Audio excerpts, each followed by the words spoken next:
자, 오늘 말씀 같이 보도록 하겠습니다. 오늘 말씀 제목부터 한번 같이 읽어볼까요? 같이요. 시작. 성도들의 교회 생활 두 번째. 뭐라고요? 보고 드리자. 예. 자, 우리 히브리서의 말씀을 이제 거의 끝부분을 하고 있습니다.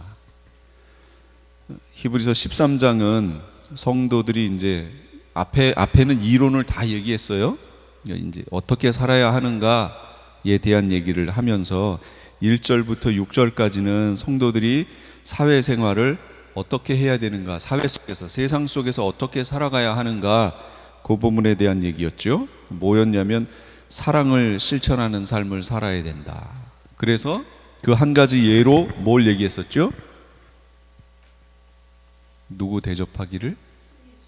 손님들 나그네 대접하기를 힘써야 된다. 왜 나그네 대접하기를 힘써야 될까요? 부지 중에 천사를 영접했다. 부지 중에 예수님을 영접할 수도 있다. 그런데 왜 굳이 나그네라는 얘기를 여기서 이렇게 했을까요? 이유가 있어요. 이 당시에는 숙박시설이 별로 없었어요. 지금처럼 뭐 가는 데마다 있는 이런 시대가 아니에요. 그 얘기는 또 뭐냐면 실제로 사람들이 멀리 이렇게 이동하지 않는 시대였다는 거예요. 이게 지금처럼 때 되면 뭐 비행기 타고도 가고 막 이렇게 여행도 다니고, 이 시대는 그런 시대가 아니에요. 그러니까 숙박시설도 따라서 없는 거지요. 있긴 있지만 극히 적어요. 그런데다가 이건 박해 시대잖아요. 그러면 박해 시대 때 주로 타지에서 오는 사람들, 멀리 이동하는 사람들은 누굴까요? 그렇죠. 크리스찬들이에요. 그 박해를 피해 다니는 사람들, 그 사람들이었단 말이에요. 그렇기 때문에 손님 대접하기를 힘써야 된다고 얘기하는 거예요. 크리스찬들, 같은 신앙의 형제 자매를 잘 돌봐야 한다. 지금 그 얘기를 좀 해주는 겁니다. 그 다음에 사랑을 실천하는 삶, 그 다음에는 순결과 정조를 지키는 삶, 그 삶을 살아야 된다. 이렇게 얘기했고, 또 한 가지는 자족하는 삶을 살아야 된다. 돈을 사랑함이 일만하게 뿌리가 된다. 그래서 있는 것을 족한 줄로 알아라. 주객이 전도되면 안 된다라는 거 얘기했죠. 그런 얘기 했어요. 1절부터 6절까지예요. 7절부터 17절까지는 그렇다면 성도들은 교회에서 어떻게 생활해야 되느냐, 그거 얘기했단 말이에요. 그래서 지난주에 그 1편 순종하고 누구에게? 첫째는 주님께고, 둘째는 지도자에게, 영적 지도자에게 순종하고, 두 번째는 끌리지 말라. 뭐에 끌려다니지 말라고요? 이단, 이상한 교리에 끌려다니지 말아라. 그 얘기했어요. 오늘은 뭐 할 거냐면 바라보라, 그리고 드리자, 이 얘기예요. 그럼 뭘 바라보고 뭘 드리느냐, 그 얘기가 되겠죠. 그 전에 한번 이런 얘기를 해볼게요. 그리스도인, 다 들어보신 말이죠. 그리스도인, 무슨 뜻이에요? 그 그리스도인이라는 뜻이? 그리스도인, 이 무슨 뜻이에요? 예수님 믿는 사람.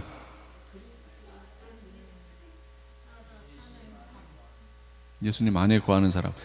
여러 가지 말로 할 수 있는데 이 말의 진짜 뜻은 뭐냐면 그리스도를 따르는 사람인 거예요. 그리스도의 추종자들이란 뜻이에요. 그리스도인은 그리스도가 살아갔던 그 발자취를 그대로 따라가는 삶, 그렇게 사는 사람들, 그게 그리스도인이에요. 그걸 영어로는 뭐라 그래요? 크리스찬이라고 얘기하는 거예요. 그러니까 당신은 크리스찬입니까? 당신은 진짜 크리스찬입니까? 그럼 뭐죠? 당신은 진짜로 예수님을 따라가는 삶을 살고 있습니까? 이 얘기예요. 구원의 약속을 받는 것은, 그거는 제가 쉽다 어렵다 얘기할 수 없다고 그랬죠. 하나님의 일방적인 주권에 의한 거니까. 그러나 그것을 지켜나가는 삶은 결코 쉽지 않다. 그런데 우리에게는 어떤 메시지들이 자리를 잡고 있냐면 너무 쉽다, 이런 이미지가 있는 거예요. 내가 어떻게 살아도 그리스도 안에 있기만 하면, 내가 어떻게 살아도 구원에는 변개가 없다. 한 번 구원은 영원한 구원이다.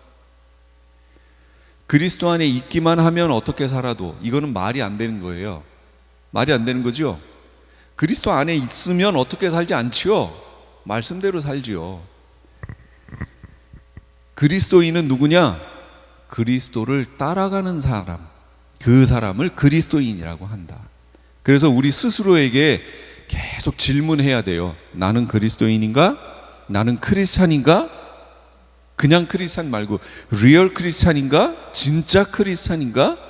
나는 진짜 그리스도인인가? 계속 새겨봐야 됩니다. 그래서 제가 이 그리스도인이라는 말이 성경에는 얼마나 나오나 하고 찾아봤어요. 그랬더니요, 깜짝 놀랐어요. 3번밖에 안 나와요. 많이 나올 것 같죠? 우리 쉽게 쓰잖아요. 근데 그리스도인이라는 말이 딱 3번밖에 안 나와요. 사도행전 11장 26절 한번 성경을 찾아보시겠어요? 사도행전 11장 26절 11장 26절 같이 읽어볼게요. 시작. 그를 만나 안디옥으로 데려왔다. 두 사람은 1년 동안 줄곧 거기에 머물면서 교회에서 모임을 가지고 많은 사람을 가르쳤다. 제자들은 안디옥에서 처음으로 그리스도인이라고 불리었다. 이게 뭐냐면, 분명히 예수님이 뭐라고 얘기하셨냐면, 예루살렘을 떠나지 말고 하나님이 약속하신 거 기다려라 그랬죠. 그 약속하신 게 뭐예요? 성령. 성령이 임하시면 너희가 권능을 받고 뭐라고 그랬어요? 예루살렘과 온 유대와 사마리아 땅끝까지 이르러 내 증인이 되라가 아니고 될 것이다, 이거예요. 될 것이다. 그러니까 사도행전은요, 그 말씀하신 그대로 이루어지는 게 사도행전 내용이에요. 예루살렘에서 성령이 임했죠. 그것이 온 유대로 전해졌고, 그 다음에 사마리아로 전해지고, 그 다음에 땅끝으로 전해지는 그 모습이 그대로 여기 나와 있어요. 그런데 이방인의 사도가 누구예요? 바울. 그래서 사도행전은 11장까지는 베드로 얘기예요. 왜냐하면 예루살렘, 온 유대 여기 전해지는 내용이 나와야 되잖아요. 그러니까 베드로가 나오는 거예요. 그 다음에 11장에서 그게 크로스 되면서 베드로의 내용이 없어지고 바울 내용으로 바뀌어요. 그래서 사마리아와 땅끝으로 전해지는 거예요. 그 땅끝으로 전해지는 전초기지의 역할을 한 게 어디냐? 그게 안디옥 교회입니다. 그 안디옥 교회. 그 안디옥 교회에 바나바라고 하는 사람이 있었고요. 이 사람이 바울을 찾아가요. 사울은 히브리식 이름이고 바울은 헬라식 이름이에요. 그러니까 바울은 이방에 전도해야 되기 때문에 헬라식 이름을 쓴 거예요. 바울. 그전엔 사울로 불렸지만 이스라엘 안에서 사용됐지만, 그래서 사울을 불러왔고 그 사울과 함께 여기 안디옥에서 제자들을 뭐라고 그래요? 몇 년? 1년 동안 계속 가르쳐요. 그랬더니 이제 많은 제자들이 나오겠죠? 이 제자들이 하나님 말씀대로 살아가는 삶을 보고 주변에 있는 사람들이, 아, 그리스도를 따르는 사람들이구나 이 사람들. 그래서 그리스도인이 나온 거예요. 크리스찬들이 스스로 붙인 이름이 아니고 다른 사람들이, 아, 이 사람들은 그리스도를 따르는 사람들이구나 하고 붙여준 이름이에요. 그리스도인. 그리고 어디 나오냐 보니까 사도행전 26장 28절에 나와요. 그러자 아그리빠 왕이 바울에게 말하였다. 그대가 짧은 말로 나를 설복해서 그리스도인이 되게 하려고 하는가? 이렇게 할 때, 이때 한번 또 나오고, 그 다음에 베드로전서 4장 16절에 나옵니다. 베드로전서 4장 16절이요. 시작. 그러나 그리스도인으로서 고난을 당하면 부끄러워하지 말고 도리어 그 이름으로 하나님께 영광을 돌리십시오. 네. 그리스도인으로서 고난을 당하게 되면 부끄럽게 여기지 말라는 거예요. 내가 그리스도인이 된 것으로 인하여 홈레스가 될 수도 있어요. 있나요? 예, 있어요. 이 당시엔 진짜 그랬어요. 가지고 있던 모든 재산을 다 몰수당했거든요. 그래서 실제 홈레스가 됐어요.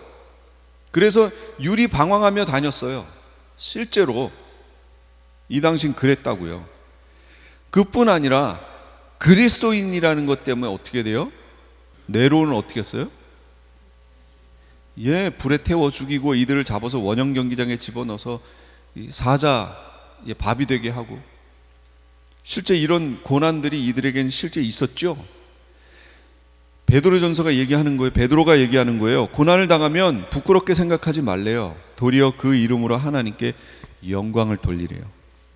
그리스도인이 된다는 것은요, 그리스도와 함께 십자가를 지는 걸 말해요. 영광은 어디서요? 예, 영광은 저기에서예요. 이 땅에서는 그리스도와 함께 십자가 지는 거예요. 저기서 받아야 될 영광을 자꾸 여기서 취하려고 하면 안 돼요. 다 하나님이 그렇게 허락하시면 오케이, 그럼 좋지만 그걸 취하기 위해서 내가 애쓰지는 말라는 거죠. 이 땅에서는 그리스도와 함께 십자가 지는 거예요. 그게 우리 크리스찬들, 그리스도인들의 삶이라는 거죠. 그런데 여기에 보시면 제가 오늘 바라보자 그랬잖아요. 크리스찬들은, 그리스도인은 누구를 바라보는 사람들이에요? 그리스도, 예수 그리스도를 바라보는 사람들, 그게 그리스도인이잖아요. 그러니까 우리에게 얘기하는 게 그거예요. 교회에서 신앙생활 할 때 뭘 바라보라고요? 누굴 바라보라고요? 예수 그리스도 바라봐라. 예수 그리스도. 근데 예수 그리스도에 뭘 바라봐라?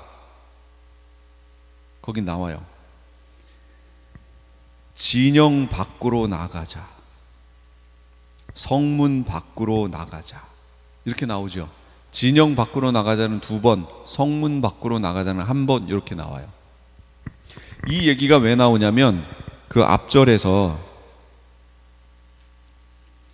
10절인가 9절인가요?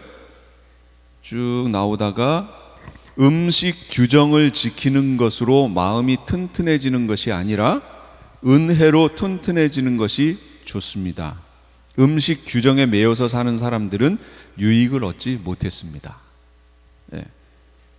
근데 제가 지금도 음식 규정에 매여 있는 사람들이 있다고 그랬죠.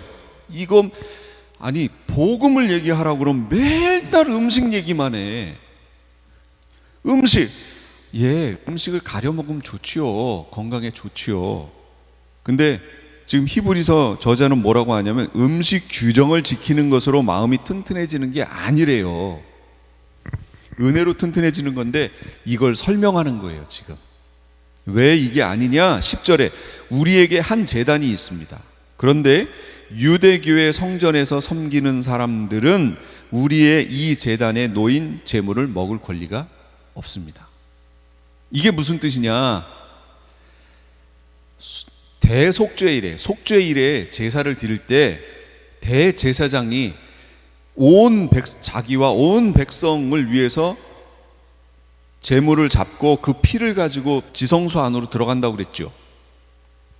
그러면 피는 가지고 들어가는데 그 피 말고 나머지는 어떻게 돼요? 태워야죠. 태워야 될 거 아니에요. 그런데 다른 제사들은요, 그 성소 안에 있는 번제단에서 태워요. 그런데 대속죄일 때 드려진 그 제물은요, 번제단에서 태우는 게 아니에요. 이스라엘 진영 있죠? 진영 밖으로 나가서 태워요. 밖으로. 이해하셨어요? 진영이라는 건 이스라엘이 가운데가 성소가 있고 남쪽으로 세 지파, 북쪽으로 세 지파, 서쪽, 동쪽으로 세 지파씩 있잖아요. 그래서 이스라엘의 진영이 만들어졌죠. 그 진영 밖으로 나가서 그 제물을 태운다고요. 그러면 원래 제사를 통해서 드려졌던 고기나 이런 것들을 제사장들이 먹지요. 예, 그들의 그러니까 음식의 수입원인 거잖아요. 그걸 먹는데 대속죄일에 드렸던 제물은 먹을 권한이 있어요, 없어요? 없어요. 왜냐하면 밖에 가서 태워버리니까 먹을 수 없어요. 지금 그거 말하는 거예요. 유대교 성전에서 섬기는 사람들은 우리의 이 제단에 놓은 제물 먹을 수 없다. 왜냐? 유대교 제사의식에서 제사장은 속죄제물로 드리려고 짐승의 피를 지성소 안으로 가지고 들어가고 그 몸은 진영 밖에서 태워버립니다. 그 설명한 거예요. 그러므로 예수께서도 자기의 피로 백성을 거룩하게 하시려고 성문 밖에서 고난받으셨습니다. 실제 예수님이요, 고난받으신 곳이 어디예요? 십자가 지신 곳이. 그게 골고다, 해골이라고 하는 골고다 언덕이잖아요. 골고다 언덕은 예루살렘 성 밖이에요. 그래서 지금 이 대속죄일을 설명하면서 이거는 광야에 있었던 진영을 가지고 지금 설명했죠. 그렇기 때문에 진영 밖에서 이렇게 설명한 거고, 예수님이 있을 당시는 뭐지요? 예루살렘 가나안 안에 들어갔잖아요. 그래서 성전이 있었죠. 그렇기 때문에 이 성전이 있는 예루살렘 성 밖에서라고 설명해야 되니까 성문 밖에서 이렇게 얘기한 거예요. 똑같은 거라는 거예요. 성문 밖에서 고난을 받으셨다. 그러니까 대속죄일에 했던 그 제사는 행적 하나하나까지 예수님의 그 십자가의 지심을 그대로 표현했던 것이다 라고 지금 설명하는 거예요. 예수님이 십자가에 못 박히신 것은 예루살렘 성 밖이다. 그리고 거기에서 십자가에 못 박히셨다. 이 하나하나까지 성경에 예언되어 있는 그대로 됐다. 그런데 이거는 봄절기의 내용이다. 그럼 가을절기는요? 똑같이 예언된 대로 될 것이다. 이걸 바라보는 거죠. 가을절기 예수님 재림절기잖아요. 지금 제가 이방교회는 이걸 놓치고 있다고 설명드렸어요. 계시록 세미나 할 때 다시 언급을 하지만, 그래서 진영 밖, 성 밖, 이건 같은 의미예요. 예수님이 그렇게 되셨다. 그러니까 우리도 13절에 진영 밖으로 나가서 그에게로 나가서, 누구에? 예수님께로 나가서 그가 겪으신 치욕을 함께 짊어집시다. 지금 이 설명하는 거예요. 우리도 그렇게 합시다. 치욕을 같이 짊어지자고요? 치욕을 짊어진다는 얘기가 뭐예요? 그렇죠. 예수님이 뭐라고 하셨냐면, 나를 따라오려거든 자기를 부인하고 자기 십자가 지고 라고 얘기하셨잖아요. 누구든지 나를 따라오려거든 자기를 부인하고 자기 십자가를 지고 나를 쫓을 것이니라 얘기하셨죠. 우리 십자가 지는 것, 이게 치욕을 같이 지는 거예요.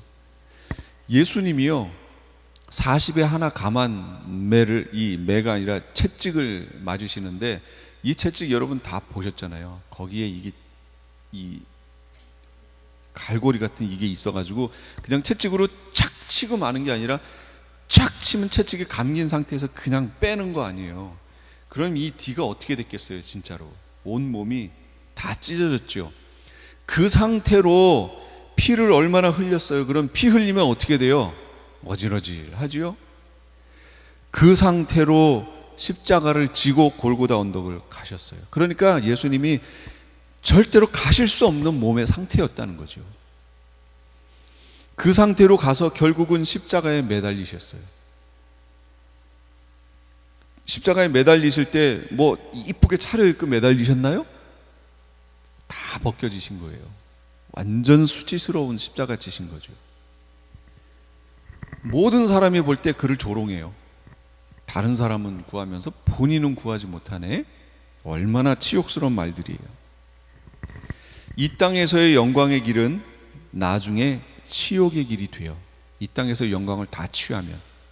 근데 사람들은 거기에 다 눈이 멀어 있는 거죠. 이 땅에서의 치욕의 길은 나중에 영광의 길이 됩니다. 그리스도인들은 뭐라고요? 이 땅에서는 치욕적인 길을 걷는 이들이에요. 그게 그리스도인들이에요. 왜요? 그리스도가 그렇게 하셨잖아요. 그리스도인은 그리스도를 따라가는 사람들이라면서요. 그럼 따라가야죠. 그런데 왜 이 땅에서 영광을 다 구하려고 해요, 자꾸? 그리스도인은 이 땅에서 치욕을 받는 삶을 사는 사람들이에요. 기본적으로 그렇다는 거예요. 하나님이 다행히 이 땅에서 무엇인가를 허락하시면 오케이, 그러면 감사하면 돼요. 우리가 추구해 나갈 방향은 아니에요. 하나님이 덤으로 주시는 거죠. 우리가 추구하며 나아가야 되는 건 뭐라고요? 치욕의 길로 가는 거예요. 그리스도께서 짊어지셨던 십자가 지고 똑같이 치욕의 길로 가는 거예요. 그게 그리스도인들이에요. 그래서 그렇게 치욕을 당하신 그리스도를 바라보자, 그 얘기예요. 그리스도인이니까 우리는 그리스도께서 십자가를 지신 것처럼 우리도 자기 십자가를 지고 그분의 발자취를 쫓는 삶, 그거 살아가는 것, 이게 뭐냐면 그 성문 밖으로 나가서 그 치욕을 같이 짊어지자라고 했던 의미가 이거라는 거예요. 우리도 그렇게 살아야 된다는 거죠. 종교 생활이 뭔가요? 우리는 기독교인으로서, 크리스찬으로서, 그리스도인으로서 신앙생활을 해요. 그런데 어떤 이들은 종교 생활을 한다고 얘기했죠. 어떤 이들은 참된 신앙생활을 해요. 차이가 뭘까요? 종교 생활은요, 자기의 뜻을 하나님께 관철시켜요. 그리고 하나님을 자기의 뜻을 이루는 조력자, 돕는 사람, 돕는 분으로 만드는 거예요. 이게 종교 생활이에요. 이 종교 생활은 모든 종교가 다 그래요. 자녀를 못 낳아요. 그러면 정한수 떠놓고 빌어요. 잘 보세요. 어떤 신의 뜻을 이루기 위하여 비는 건가요? 내 뜻을 이루기 위하여 신의 능력을 달라고 비는 건가요? 그렇죠? 내 뜻이 먼저예요. 그러면 종교 생활이에요. 그럼 교회 안에서 종교 생활을 하는 사람이 많을까요? 적을까요? 대부분이 종교 생활이에요. 그러면 그 사람들은 나중에 구원이 글쎄요. 참된 신앙을 가져야 구원이 성취되겠죠. 명심하세요. 마지막 시대에는 이단에, 여기 본문에 나왔었잖아요. 헛된 교리에 마음 뺏기지 말라고, 끌려가지 말라고. 참된 교리 안에 뭉쳐 있어야 돼요. 그분이 히브리서를 번역하면서 그렇게 해놨어요. 구원 상실의 교리. 히브리서에 대해서 제목을 붙였어요. 다른 복음서, 다른 성경들을 번역하면서 제목을 그 밑에다가 달았는데 히브리서를 번역하면서 구원 상실의 교리 이렇게 번역해놨어요. 제목을 붙여놨어요. 구원 상실이 있다는 거예요, 그분도. 근데 왜 현대 교회는 구원이 상실된다는 것을 얘기를 안 하냐는 거죠. 그래서 지옥으로 갈 사람들이 너무 많다는 거예요. 교회 안에 한 번 구원이 영원한 구원이라고 해놔서 삶들을 자기 마음대로 사는 사람들, 그리고도 구원 얻을 수 있다고, 자기는 예수 믿기 때문에 구원 얻는다고 얘기하는 사람들, no라는 거죠. 단호하게 안 된다라는 거예요. 그리스도인은 뭐냐? 그리스도를 따라가는 사람. 그럼 그리스도처럼 살아야죠. 그래서 오늘 본문에 치욕을 짊어지고 진영 밖으로, 성문 밖으로 나아가자. 십자가를 져라. 그럼 참된 신앙생활은 뭐예요? 나를 향하신 하나님의 뜻을 이루기 위해서, 그거예요. 나를 향하신, 나를 죽이고 순종하는, 그 순종할 힘을 달라고 구하는 거죠. 내가 살아있으면 순종 안 하잖아요. 내 뜻 자꾸 구하게 되잖아요. 재물 구하게 되고 이 땅의 영광 구하게 되고 이러지요. 하나님의 뜻은 거기에 있지 않은데, 그러니까 하나님의 뜻을 구하는 데 있어서 하나님의 뜻을 알았다면 그 다음에 나에게 필요한 건 뭐예요? 순종이잖아요. 근데 그 순종이 쉽지 않아요. 그러니까 하나님께 뭘 구하는 거예요? 그 순종할 수 있는 힘을 달라고 구하는 거예요. 예, 주님이, 하나님 주권이 하나님께 있다는 거죠. 이걸 인정하는 삶을 사는 사람들, 이게 하나님의 참된 백성이고 크리스찬이고 기독교의 진짜 신앙생활을 하는 사람들이다. 지금 이 시대에 종교생활하는 사람 많습니다.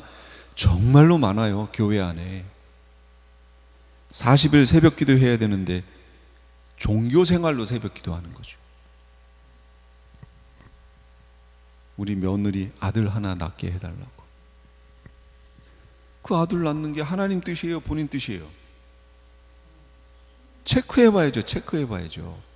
하나님 뜻인지 내 뜻인지를 점검해야죠. 그러니까 우리는 끊임없이 하나님의 뜻이 무엇인지를 구해야 되는 삶을 살아야 되고, 끊임없이 알았다면 그것에 대해 순종할 수 있는 힘을 달라고 끊임없이 기도해야 돼요. 이 모든 것을 다 이루어 주시는 분이 누구예요? 성령 하나님. 그래서 끊임없이 성령 충만을 위해 기도해야 된다는 거예요. 내 뜻이 앞서 있으면 안 된다는 거예요. 내 뜻이 앞서 있으면 순종 못해요. 하나님이 원하시는 것이 무엇인지를 구하는 삶을 살아야 된다. 이게 그리스도인이다.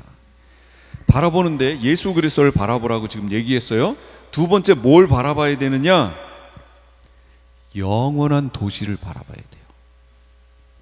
오늘 본문에 나와 있죠? 자, 몇 절에 나왔나요? 14절에 사실 우리에게는 이 땅 위에 영원한 도시가 없고 우리는 장차 올 도시를 찾고 있습니다. 영원한 도시가 이 땅에는 없어요.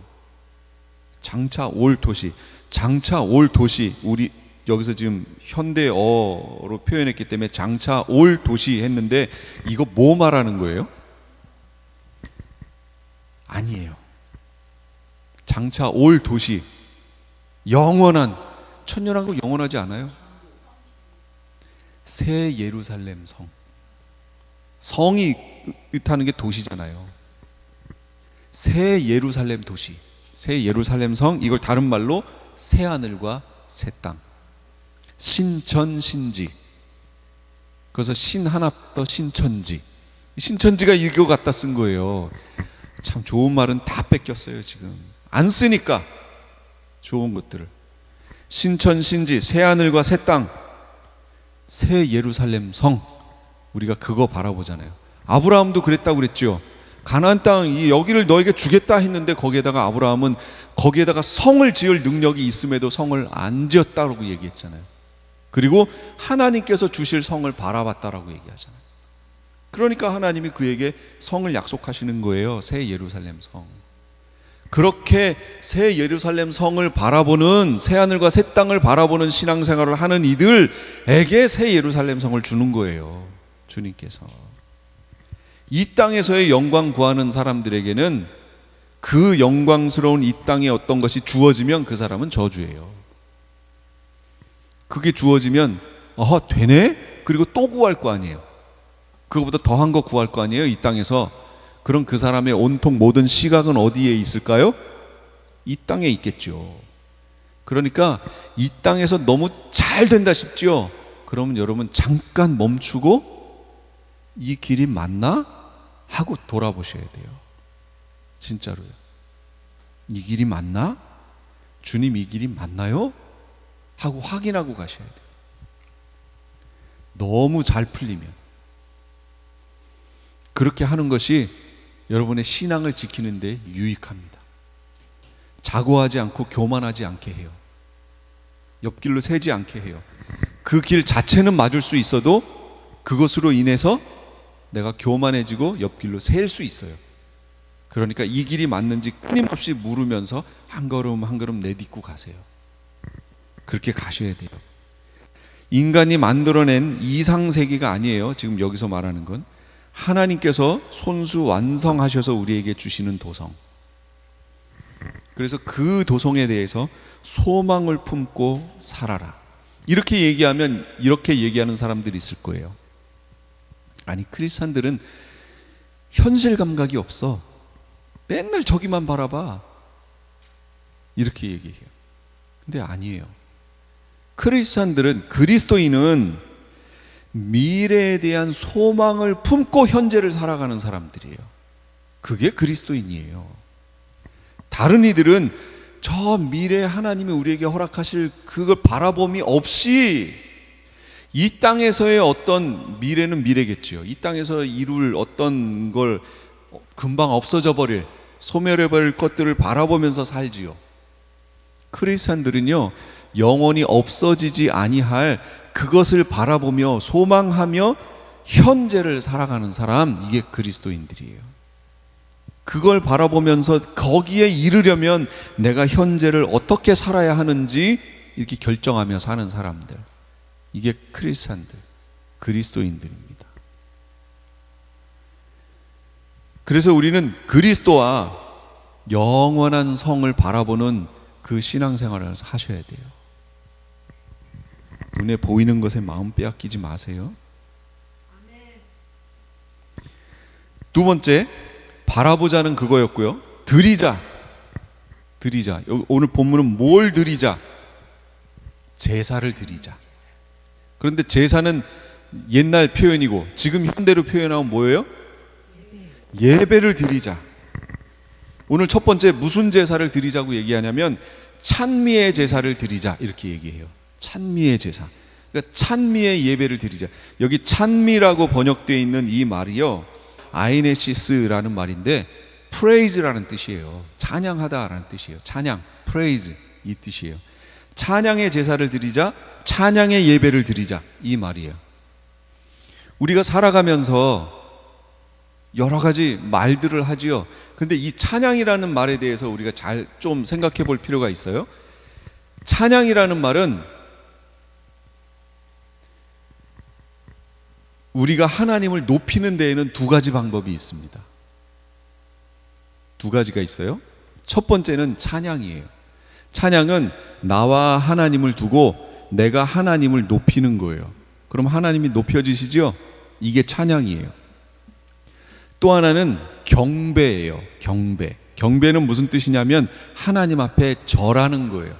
그러니까 하나님을 두고 나를 낮추는 거예요. 그럼 하나님이 높아지시지요. 그래서 찬양과 경배는 하나님을 높이는 행위예요. 하나님을 높이고 나를 낮추는 행위를 찬양과 경배라고 해요. 그러니까 하나님께 예배하는 데에는 두 가지 축이 있는데 찬양과 경배예요. 그 중에 여기서 아이네시스라는 단어는 찬양하다라는 뜻이에요. 하나님을 높인다. 그럼 하나님을 높이는 방법은 뭐가 있을까요? 잘 아시는 것처럼 지금처럼 음악을 통해서 높일 수 있어요. 노래를 통해서 높이죠. 그 다음에 시를 통해서도 높일 수 있지요. 시를 내가 써가지고 하나님을 높일 수 있잖아요. 그 다음에 능력이 된다면 내가 드라마 작가, 영화 작가가 돼서 그걸 써가지고 그걸 통해서 하나님 높일 수 있지요. 얼마든지 할 수 있어요. 빙점 같은 거 이거 지은 사람 그런 식으로 높일 수도 있어요. 그러니까 하나님을 높이는 방법은 여러분이 가지고 계시는 재능을 통해서 높일 수 있어요. 얼마든지 높일 수 있어요. 그거는 도구예요. 여러분에게 주어진 달란트는 도구고 그 도구를 활용하여 주님을 높이는 거예요. 찬양하는 거. 이것 때문에 우리에게 주신 거예요. 그걸 통해서 주님을 높일 때 주님이 기뻐하시고 여러분 스스로에게도, 우리 스스로에게도 만족함이 있어요. 찬양은 그거예요. 그런데 대부분이요, 이게 어떤 형태로 나타나냐면 입술의 고백을 통해 나타나요. 그렇잖아요. 뭘 써도 그게 다 입술로 고백되는 거잖아요. 특히 찬양, 우리 노래로 찬양하는 거 입술의 고백이죠. 이걸 다 뭐라고 얘기하냐면 오늘 본문에서는 입술의 열매라고 얘기해요. 나무를 왜 심어요? 유실수를 왜 심어요? 열매 얻으려고 심는 거잖아요. 주님께서 우리를 심으셨어요. 왜요? 열매 얻으려고. 무슨 열매요? 찬미의 제사, 찬양의 예배, 찬양.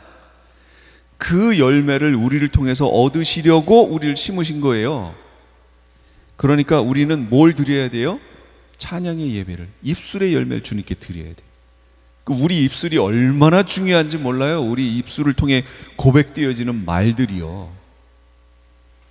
긍정의 말들이 다 주님께 영광이 되는 건 아니에요. 그러나 부정적인 말 역시도 조심해야 돼요. 긍정의 말을 하는 것이 좋으나 그것보다 진리를 말하는 게 더 중요해요. 진리를 말하는 거예요. 주님이 아니라 노 하시면 우리도 노 해야 되는 거예요. 겸손이 뭐예요? 에이, 제가 뭘 그거를 할 수 있겠어요 하는 게 겸손이 아니고요. 겸손은 주님께서 나를 바라보시는 시각으로 나도 똑같이 나를 보는 게 겸손이에요. 무조건 못한다는 게 겸손으로 생각하시면 안 돼요. 주님은 나를 이렇게 보세요. 어떤 수준으로. 그럼 내가 그걸, 주님이 나를 보시는 그걸 인정하고 나도 그렇다고 고백하는 게 겸손이에요. 주님이 나에게 직분을 맡기시지요. 그러면 주님이 나를 그 직분을 맡기신 건 나를 충성되이 여겨 내게 직분을 맡기심이라 그랬잖아요, 성경에. 그러면 내가 어떻게 해야 돼요? 에이, 내가 내 수준에 뭐 그걸 해요가 아니고, 그럼 교만이에요. 주님이 나를 충성되이 여겨 직분을 맡기시면 나는 어떻게 해야 돼요? 아멘 해야죠.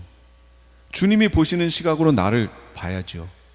나를 충성되이 여겨, 나는 부족한데 나를 충성되이 여겨 나에게 직분을 주시는구나, 아멘 하고 감당하는 거예요. 근데 실제로 부족해요, 안 부족해요? 부족해요. 그거 주님이 아실까요? 당연히 아시죠. 그거 아시고 세운 거예요. 그 할 수 있죠. 네, 과대평가는 하면 안 돼요. 그건 교만이 직접적으로 나타난 거고요. 그렇다고 자신을 너무 밑으로 낮춰도 안 돼요. 그것도 교만이에요. 주님이 보시는 시각으로 그대로 보는 것, 그게 겸손이에요. 그래서 우리 입술의 고백들이 얼마나 중요한지 몰라요. 입술의 열매를 주님께 드리는 거예요. 입으로 들어가는 게 더럽게 해요? 입에서 나오는 게 더럽게 해요? 예수님이 얘기하셨잖아요.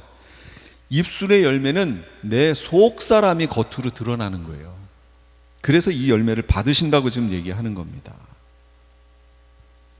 입술의 열매를 드리세요, 주님께. 그 다음에 뭘 또 드려야 되냐면, 오늘 본문에 삶의 제사를 드리래요. 삶의 제사. 어떻게 해요? 선행과 나눠주는 것, 구제하는 거죠. 이거 하나님이 기뻐하신대요. 선행, 그다음 나눠주는 것. 예배는 건물 교회에서만 드려지는 것이 아니지요. 내 삶의 현장에서 드려지는 게 예배예요. 제가 그랬잖아요. 하와이에 있을 때 그 교회는 건물이 없어요. 주일만 되면 해변에 모여서 같이 예배하고 거기서 교제하고 흩어져요. 그럼 주중에는 교회가 없어요. 교회가 없어요. 하나님을 예배하는 것은 이렇게 건물 안에서 예배하는 것만이 예배가 아니에요. 실제 하나님이 받으시는 예배는 삶을 통해 드려지는 예배입니다. 그 살아가실 때 선행과 구제, 돕는 것, 나눠주기를 즐겨하는 것, 이거 기억하세요. 그래서 제가 그 헌금, 우리 주보의 헌금에 보면 구제 헌금 뭐 이런 칸을 만들어 놨는데, 여러분 하세요. 우리 교회 성도들을 위해서 지금 있나요? 지금 빼놨죠. 다른 헌금을 하셔서 이름을 타이틀을 바꿔서 없는데 이제 또 바꿔놓을게요. 성도들의 어려운 상황을 이렇게 보고 성도들을 위해서 구제 헌금 또 하셔야 되고, 다른 이들을 위해서도 하셔야 되고, 성경에 보면 한 형제 자매를 위해서 더 그렇게 하라고 성경에서 얘기해요. 그러니까 우리가 돌보지 못해서 한 교회의 성도가 핍절하여 떨어지는 일이 없도록 해야죠. 돌아봐야 돼요. 그래서 돌아봐야 돼요. 선을 행함, 이웃을 돌아보며 관심을 기울이는 온정의 행위죠. 선을 행함. 가진 것을 나눠주는 것, 교제하고 헌금, 구제 이런 것들 얘기하죠. 가진 것을 나눠주기. 이 모든 것들은 하나님이 기뻐하시는 제사래요. 기뻐하시는 예배래요. 일주일에 한 번, 주일날 1시간 여기서 드려지는 형식적인 것 안에서 드려지는 이 예배가 아니고, 이 예배는 일주일의 삶을 통해 이런 선행과 가진 것을 나눠주는 그런 삶을, 그런 예배, 입술의 열매를 드렸던 이들이 승리하여 감격 속에서 드려지는 예배가 바로 주일날 드리는 예배예요. 그러니까 매일매일 매주 패배한 마음으로 오시면 안 돼요. 할 수는 있는데 매주 승리하여 여기 오셔서 그 감격 속에 주님을 찬양하는 거예요. 그게 우리의 예배가 되어야 한다는 거죠. 이렇게 오늘 교회 생활 어떻게 해야 되느냐? 바라보고 드리는 그런 삶을 살아야 한다 얘기했습니다. 결론으로 교회 생활 어떻게 해야 되느냐? 첫째는 순종해야 된다. 두 번째는 이단 교리에 끌려다니지 말아라, 거짓 메시지에. 세 번째, 바라봐야 된다. 네 번째, 드리는 믿음 생활을 해야 된다. 이 네 가지를 지금 히브리서 기자는 마지막에 권면하는 거예요. 히브리인 크리스찬들에게. 그렇다면 이 메시지는 지금 우리에게 하시는 말씀이죠. 이런 삶을 사셔서 승리하시는, 주님께 갔을 때 주님이 칭찬하시는, 주님께 칭찬받으시는 우리 성도님들 다 되시기 바랍니다.